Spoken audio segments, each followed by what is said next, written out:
Hey, it's Kelsey here at United BMW. Today we're taking a quick look at our ambient lighting. So when we talk about ambient lighting, we're typically talking about the lighting strips along your dash and on all of your doors. And on our new 2 Series, the ambient lighting is actually embedded into the trim.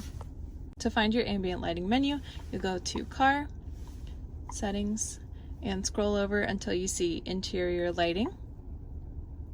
And from there, you can turn the ambient lighting system as a whole on and off. You can adjust the colors, and as you scroll through the different options here, you'll see that the picture on the side will change to match whatever option it is you have highlighted.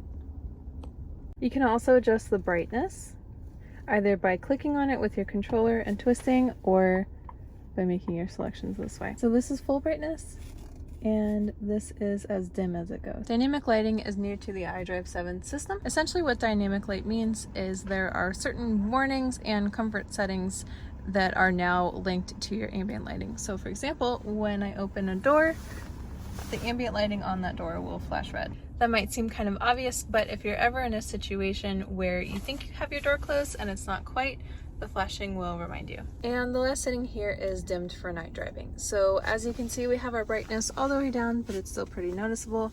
If we select the option to dim for night driving, it dims down even more. So it just makes it less distracting when you're driving at night and you have all of the lights of your dash and your control screen and this.